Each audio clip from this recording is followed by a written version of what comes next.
What up, everybody? In our current Raising Kanan Season 3 timeline, Jukebox is in a girl group called Butter with two other girls, Crystal and Aisha. In episode 5, Butter was having rehearsal and Aisha kept messing up. Because of this, the group manager and Crystal, the diva, kept getting on Aisha about getting it right. The manager even threatened Aisha that it's not too late to replace her with somebody else. But after practice, Jukebox didn't have the same reaction, having compassion on Aisha and telling her that she would practice with her to help her learn the routine. Now keep in mind what was said about OG Jukebox, that she was cold-blooded and had no heart. That is far from what we see from current Jukebox, even after everything that has happened to her so far in the last couple seasons of the show. Possibly restoring her relationship with Marvin has had some to do with that. Making me to ask the question, how long before we see the cold-hearted Jukebox? Will something happen in Season 3 where we may begin to see that switch? Because we've already seen that happening with Kanan.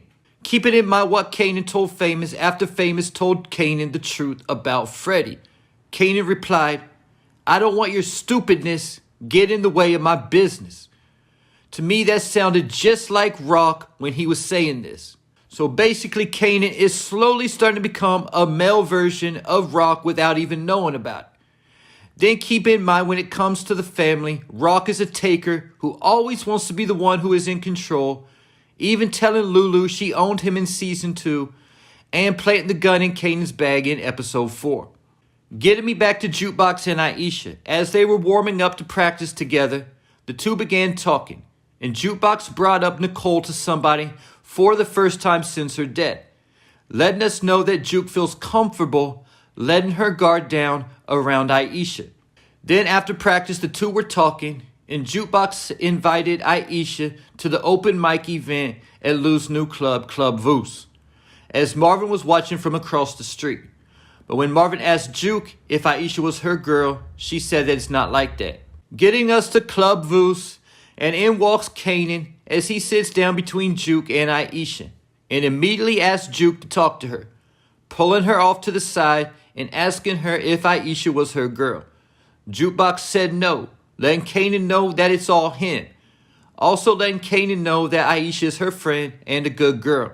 But as Kanan walked away to spit game at Aisha, Jukebox was clearly upset.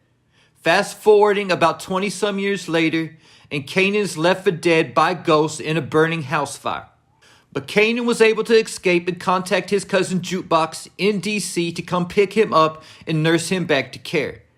But when we first met Jukebox, we were also introduced to her girlfriend Candy, who Jukebox was living with at the time.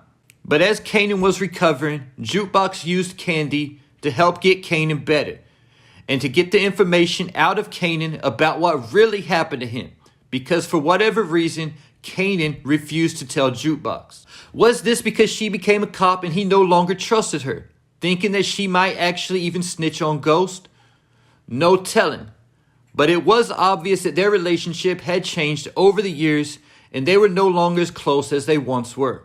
Getting me to the first time that Candy somewhat hooked up with Kanan, testing him to see if his hands worked so he could be part of the crew pulling off the jewelry heist. Keep in mind how Jukebox was looking in her room smoking a blunt while this was happening. She was clearly upset, even though it was her own idea.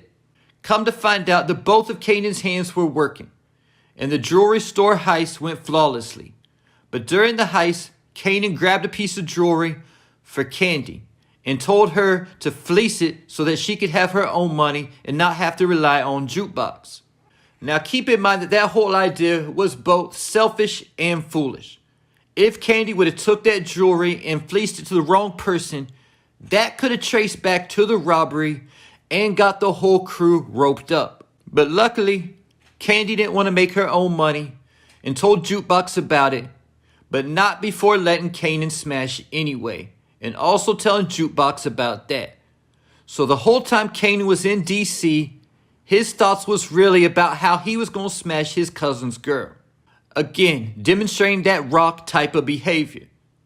Keep in mind how Rock was always telling Lou, what's yours is mine. But later that night at the club, Jukebox confronted Kanan about it and said all he had to do was ask. And Kanan replied, "Next time I will." Like him and Jukebox was just going to be sharing a girl or something like that. But Jukebox told Kanan there won't be a next time. Then proceeded to kick Kanan out her house in the nicest way possible. Then after some time had passed and Kanan built a relationship with Tariq, Jukebox showed up in town once again after Ghost was released from jail, letting Kanan know that it's time to collect and get revenge on Ghost for sending him to prison for 10 years. Also keep in mind, by this point in time, Kanan really didn't even care about getting revenge on Ghost anymore. He was happy just doing what he was ever doing at the time, hitting licks with Tariq or whatever.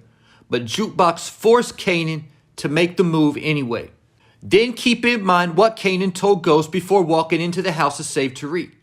He gave Ghost a gun and told him he doesn't know who Jukebox had in there with her, and he didn't even know if she was going to let him walk out of there alive or not. But this was not true at all. Jukebox had no intentions of betraying Kanan in any type of way. When Ghost asked her what this was all about, that he ain't ever do nothing to her, she straight up told Ghost that it was about Kanan's 10 years and the money. Then when she saw that Ghost wasn't actually tied up, she clearly felt betrayed by Kanan. And that is when she started running her mouth before finally getting smoked by Kanan. And as Kanan took all the money to himself, he let Tariq and Ghost live. Something that Jukebox was not planning on doing. So we know that Kanan killed Jukebox for a couple of reasons. First off, to save Tariq and possibly even Ghost. And we already know that Kanan saw a lot of himself in Tariq, even telling Tariq at one point, "You're more of my son than Sean ever was." The other motivation for killing Jukebox was to take all the money for himself and not have to split it with Juke. But we also have to answer the question, did Kanan begin to see Rock in Juke at the same time, as Juke was trying to control Kanan and force him to do things he didn't want to do? Maybe he felt like if he didn't end Jukebox right then and there, that she was going to keep coming around trying to run his life. But the main thing that we haven't looked into is Kanan taking Jukebox's girl Candy for himself. Because after this episode, Kanan disappeared for a minute and went to live in DC. And I'm pretty sure that he had intentions on moving to go live in DC also before he came home and was attacked by Cristobal's man, then ended up hooking back up with Ghost and Tommy, never returning to DC. But what was Kanan doing while he was in DC? And who was he with while he was in DC? Because his cousin Jukebox was dead, and we don't know if he had any other family who was in DC. I believe he smoked Jukebox, took the money, and went to live right there in Jukebox's own house with her girl, Candy. So there you have it. What is the real reason why Kanan smoked Jukebox? Leave your thoughts, theories, and predictions in the comments.